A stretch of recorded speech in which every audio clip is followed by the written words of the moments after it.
दिशा को जब इस बात का पता चला कि राशभ अब सबके सामने उसका सच उजागर करने वाला है, तो उसने तुरंत राशभ की बात बीच में ही रोक दी। दिशा ने कहा कि उसे पहले से ही शक था कि आशभ ऐसा कर सकता है, लेकिन वह सिर्फ दमयंती जी और बुआ जी के डर से चुप रही। उसका कहना था कि बुआ जी कभी भी उसकी बात पर भरोसा नहीं करती। दिशा की यह बात सुनकर घर के सभी लोग हैरान रह जाते हैं।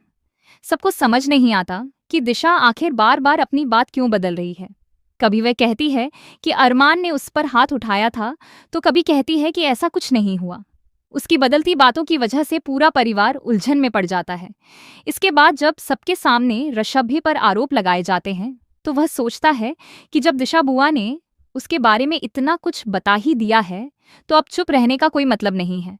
तब वह आर्यन से कहता है कि दिशा बुआ ने भले ही उनसे शादी की हो, लेकिन वह उनसे प्यार नहीं करती। वह आज भी राजीव से प्यार करती हैं, जिससे उनकी पहले शादी हो चुकी थी। रश्बी की यह बात सुनकर आर्यन चौंक जाता है और कहता है कि वह ऐसा कैसे कह सकता है। आर्यन बताता है कि जब मायरा ने कई बार उसे इस बारे में बताया था, तब भी उसने कभी उस पर विश्वास नहीं किया। वह सिर्फ इसीलिए चुप रहा क्योंकि उसे लगा कि अगर दिशा उसका साथ दे रही है, तो एक पति होने के नाते उसे भी अपनी पत्नी का साथ देना चाहिए।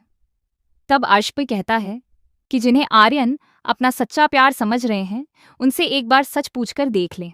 यह सुनते ही दिशा की नजरें झुक जाती हैं। अब कहानी पूरी तरह नया मोड़ लेने वाली है। जहां रश्ब के कई राज खुलेंगे, वहीं दिशा के भी अनेक छिपे हुए सच सबके सामने आने वाले हैं। घर में जब कोई छोटी मोटी गलती होती है, तो पोद्दार परिवार का हर सदस्य यही कहता है कि माफी मांगो और बात खत्म करो। लेकिन इस बार उन्होंने अरमान और अभीरा को घर छोड़कर जाने के लिए कह दिया। अब सबसे बड़ा सवाल यह है कि आखिर वे दोनों को वापस कैसे मनाएंगे। क्या अरमान और अभीरा फिर से घर लौटेंगे, या फिर अपने छोटे से आशियाने में नई जिंदगी शुरू करेंगे? अपनी राय हमें कमेंट में जरूर बताएं। ऐसी ही नई अपडेट्स के लिए चैनल को सब्सक्राइब करना न